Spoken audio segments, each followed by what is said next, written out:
The road to the village was narrow, covered in dust, and surrounded by trees that looked more dead than alive. Travelers never liked crossing that path after sunset.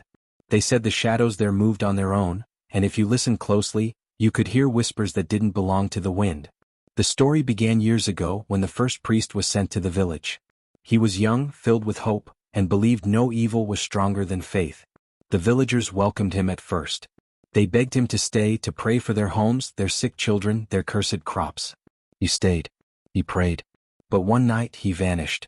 His room was found empty, his holy book left open, pages torn as if someone, or something, had clawed through them. The church sent another. And another. Each time the same thing happened. Sometimes the priest disappeared without a sound. Other times they were found dead, their faces twisted in terror, their eyes wide open as if they had seen something too horrifying to describe. The people outside began to call it the cursed village. No priest survived. No prayer lasted. It was said that the ground itself rejected faith. But then one day another priest was chosen. He was not like the others, he was stubborn and he did not believe in curses. When they told him the story he only smiled and said, "If no priest has survived, then I will be the first." With a small bag, a candle and his holy book, he walked toward the village. The moment he stepped inside he felt it.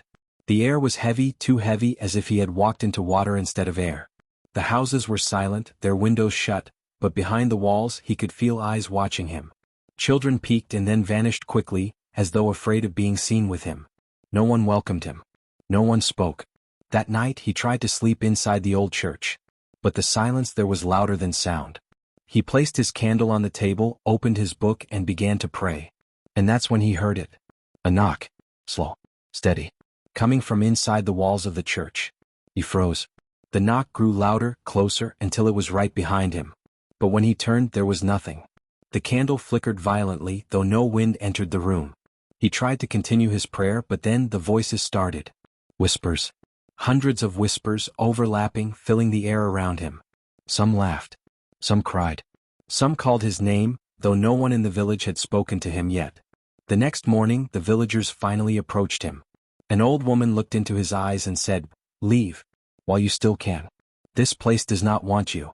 But he refused. He said, "If there is evil here, it will face me.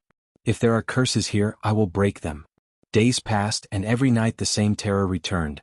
Doors slammed by themselves. Shadows crawled across the walls.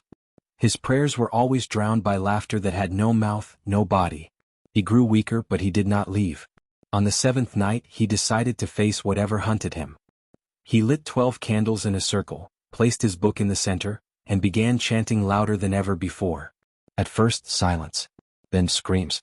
The walls shook. The ground trembled. His candles blew out one by one. And in the final moment, a figure appeared. It was not human. Not animal. Its form was shifting like smoke given shape. But its eyes were endless pits pulling him in. The priest's voice faltered, his book slipped from his hand, and in the darkness that followed, only his scream remained. By dawn, the villagers found the church empty again. His belongings were still there. But the priest was gone. Another one swallowed by the cursed village. And so, the story continued. Each time a new priest was sent. Each time the same end. No one knew what haunted that land. No one knew why it rejected holy men. All they knew was this: the village was alive. And it was hungry. They say even today, if a priest dares to enter its boundaries, the air grows heavy, the shadows stretch longer, and before the first sunrise, the village takes him too. And if you ever pass that place at night, you might hear them. The whispers of all those who never escaped.